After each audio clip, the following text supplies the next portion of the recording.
Hello दोस्तों। UP APO वाला जो एग्ज़ाम होने वाला है 21 अगस्त को, उसके बारे में कई लोगों ने पूछा कि कट ऑफ कितना रहता है, तैयारी कैसे करें। तो मैंने सोचा एक वीडियो बनाते हैं छोटा सा। कट ऑफ के बारे में मैंने पता किया था, क्योंकि आयोग की तरफ से कुछ जारी नहीं हुआ, तो अपने साथियों से पता किया तो बोले जनरल का कट ऑफ 105 नंबर का था। 150 में 105 मतलब लगभग 70%। तब जब 17 वैकेंसी थी, तो उसी हिसाब से आप लगा सकते हैं अंदाज़ा। मतलब टारगेट ये रखिएगा कि 100 से ऊपर नंबर लाने का, ठीक है। उसी हिसाब से बाकी कैटेगरीज वाले भी देख लीजिएगा, थोड़ा बहुत ऊपर नीचे। अब इस वाले एग्ज़ाम में 150 क्वेश्चन आए थे, 50 जीएस के थे और 100 लॉ से रिलेटेड थे।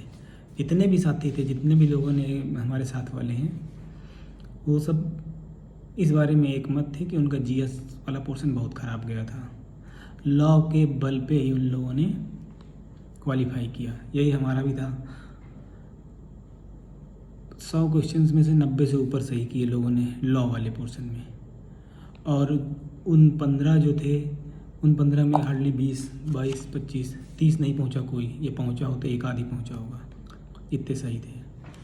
तो इसलिए लॉ पोर्शन बढ़िया से तैयार करिए। जीएस क्योंकि बहुत बड़ा है, तो उस पर लोग कम ध्यान देते हैं। अब क्या क्या पढ़ना है, कई लोगों ने पूछा कि जीएस जो है वो जीएस में क्या पढ़ा जाए, कैसे पढ़ा जाए। देखिए, अगर आप पहले से तैयारी कर रहे हैं तो आप पेपर देख के या इस कंपटीशन के या और कंपटीशन्स के, या मान लिए पहले जैसे भी आपने तैयारी करी है, जहाँ से जो कुछ बताया गया है, जिस सब्जेक्ट में हिस्ट्री, ज्योग्राफी, पॉलिटी, ये वो सब में जो जो चीज़ें इम्पॉर्टेंट हैं उन्हीं पे फोकस करिएगा। आप पेपर देख के खुद ही समझ सकते हैं, बहुत ज़्यादा गहराई से नहीं आता, बहुत ज़्यादा उथल पुथल वाले क्वेश्चन नहीं आते कि कहाँ से पूछ लिया, कहाँ से नहीं पूछ लिया। हर एग्ज़ाम में ऐसे तो खैर मिल ही जाएंगे कुछ क्वेश्चन उनके पीछे, लेकिन मत पढ़िएगा, केवल इम्पोर्टेंट वाले पढ़िए। केवल इम्पोर्टेंट, वही इतिहास में संधियाँ, युद्ध, कुछ पर्सनालिटीज़, इस तरीके के। देखा होगा आपने बायोग्राफी वाले, बायोलॉजी वाले जो क्वेश्चन थे वो नॉर्मल, मतलब जैसे जो लूसेंट है ना, लूसेंट को बोलते हैं ना कि उसको पढ़ लो तो यूपीएससी में बहुत मदद मिलती है। सही बात है, लेकिन उसको कोई रट तो सकता नहीं है। वो चीज़ें आपको तभी याद रहेंगी जब आप उससे रिलेटेड टेक्स्ट बुक पढ़ रखे होंगे। तो अगर आपने पढ़ रखा है तो सही है, नहीं पढ़ रखा है तो वो पर्टिकुलर जो आप प्रीवियस ईयर्स के क्वेश्चंस देखेंगे तो समझ में आ जाएगा कहाँ कहाँ से पूछ रहा है, कौन से इम्पॉर्टेंट बन रहे हैं। और वही इम्पॉर्टेंट है जो हर एग्ज़ाम के लिए इम्पॉर्टेंट है, जिनको कोचिंग में आपके सर ने बताया होगा कि ये इम्पॉर्टेंट है। जितनी भी किताबें आती हैं एग्ज़ाम के टाइम पे, वो जो इम्पोर्टेंट बताती वही है। तो बहुत गहराई से नहीं पढ़ना है, जो पढ़ रखा है अगर आपने उसका रिवीजन अच्छे से करिएगा, ताकि ये हो कि उनसे ना कुछ चूक हो आपके पढ़े वाले में से।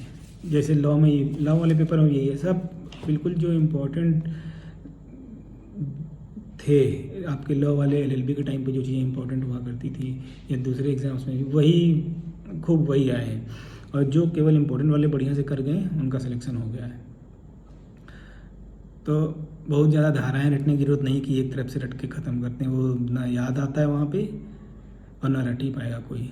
तो इसलिए जो जो चीज़ें आपने अभी तक पढ़ रखी हैं, जिनके बारे में बताया जा रहा है कि इम्पोर्टेंट है, प्रयास ये करिएगा कि उनमें कोई चूक ना होने पाए।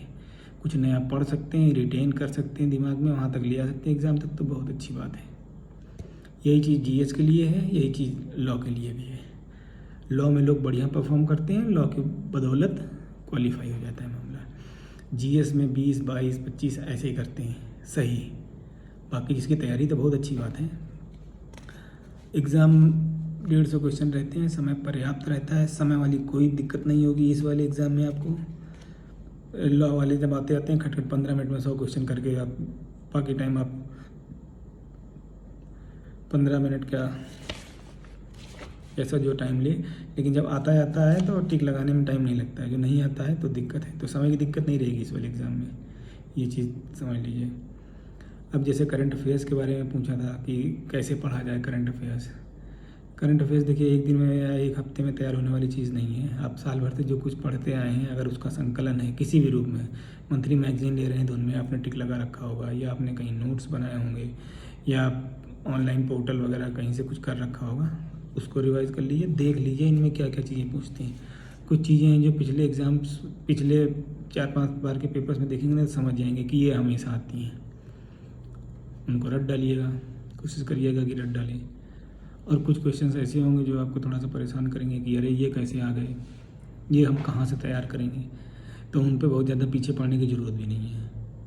एग्ज़ाम्स का ये तो है कि जो स्थापित चीज़ें हैं कि हाँ ये इम्पोर्टेंट हैं, उन पे आपका कंट्रोल होना चाहिए, प्लस थोड़ा बहुत और आपने जो पढ़ रखा है इधर उधर जो वो आ जाएगा। एग्ज़ाम्स में यही होता है, यही बताना चाह रहे थे। ज़्यादा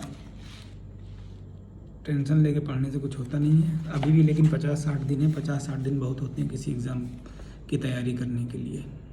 ठीक है, बाकी कोई डाउट हो तो आप पूछिएगा।